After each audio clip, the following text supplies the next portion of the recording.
Today we will be talking about my strategy for day trading, swing trading, and long-term investing. Let's get into the video.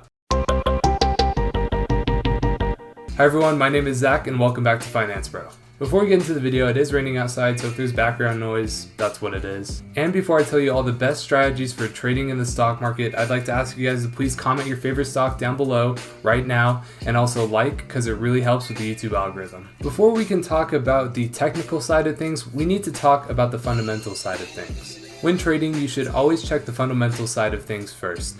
This can come in as news about a stock, or if a CEO is coming down, or if they have an earnings call coming up, among other things, but those are the top things you have to look out for. All those things can change a stock's price drastically, and if you aren't checking for those things, then your technical analysis is really going to mean nothing. Now that we've checked the fundamental analysis and there's no catalyst that we think can change the stock's price, we can get into the technical analysis. So let's start off with day trading.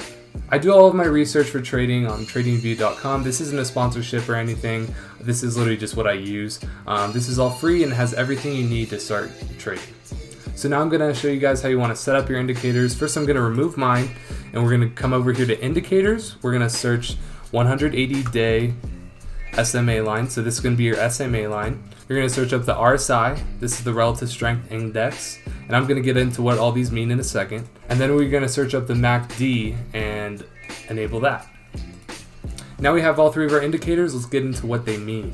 The SMA indicator is the 180-day smooth moving average of the stock's price. There's nothing really special about this one. We just incorporate it a little bit into my trading strategy. The RSI tells us if the stock is oversold or overbought. So if the RSI goes above 70, that means it's overbought, and if the RSI goes below 30, that means it's oversold. The MACD is the moving average convergence divergence, which basically provides us the momentum of the stock. When it's moving above the line, the stock does well. When it's moving below the line, the stock does bad. Now that we have all three indicators enabled, we are going to change our time frame to the 1 day time frame. We're going to zoom in a little bit, and the first thing we are going to be checking for is if the stock is under the 180-day SMA line. If the stock is under the 180-day SMA line, that is our first check that it is indicated for a buy. We are then going to be waiting for the RSI to hit 30 or below, and then we are going to wait for the RSI to hit 45 before that would indicate a buy.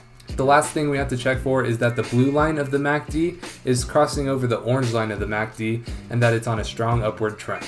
If all these three things happen, it signals to me a buy, and then I would get out of the stock or sell the stock as soon as the orange line crosses over the blue line again in the MACD. Now that we have all that set up and we know how to trade, let's pick a stock that we can analyze. Here we go, we can just talk about Li Auto.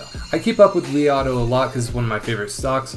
And I can tell you that there are no upcoming catalysts that would drastically change the stock's price. So we can move on to the technical analysis. Okay, so now here at 1945, we can see that the RSI hits 30 and is below the 180-day SMA line.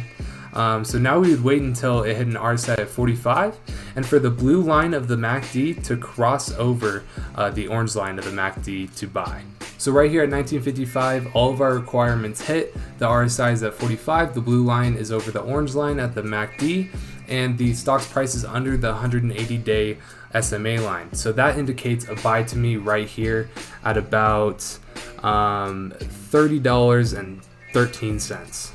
I would then sell when the orange line is close to crossing over the blue line on the MACD to take profit. And for a swing trade, we're going to be moving to a 5-day time frame. Our strategies here actually don't change at all. The only thing that changes are the indicators' numbers and what they output. We still want to be using all the same strategies that we were with day trading, but now we're just going to be selling 2 days later or 4 days later instead of 30 minutes later. So we see here the RSI hits 14. We're going to wait for it to hit about 45, which it does about right here. So that would indicate a buy. And then we just wait this out and sell about 2 to 3 days later. We know we're getting in on a good price because it's way over sold here. So we know we're getting a good price and we're just waiting for this to level out, which it does. And it hits the 45 RSI and that indicates a buy. And then we'd wait this out for about 2 to 4 days, just depending on where you want to take profits. As for long-term investing, we're only going to be looking for two things: that the stock is below the 180-day SMA line and that the RSI is low. Our strategy is not stringent here because when we are long-term investing, we don't care if we get in at 29 or 30 because we expect the stock to go to the moon by the time we sell in the long-term future. But if you are interested in Li Auto or any other stock in particular and you have not made an account with Webull yet, then you should click the first link in the description to get 4 free stocks that could be worth up to $1,600. All you have to do is deposit $100 on the platform and those 4 free stocks will be yours. And for comment of the day, y'all comment and I'll pick one of your comments for comment of the day. Today's comment of the day is coming from Don Data and he said, SNDL fire emoji is heading for the moon, period. I'm loading up 100, 100, 100, 100, 100. Thanks for the comment, Don Data. I picked this comment because I wanted to remind people that stocks don't go up every day and to expect corrections, but always stick to the plan you made when you invested in the stock in the first place. But that's going to be it for today's video. Thank you guys so much for watching. I really appreciate it. I hope you guys learned something, and if you did, could you please leave a like, comment, and subscribe? That would really mean the world to us. We hit 1,000 subscribers. We're trying to hit 2,000 by mid-February, so maybe Valentine's Day. That would be really awesome. Thank you guys so much for watching. But my name is Zach, and I'll see you in the next video.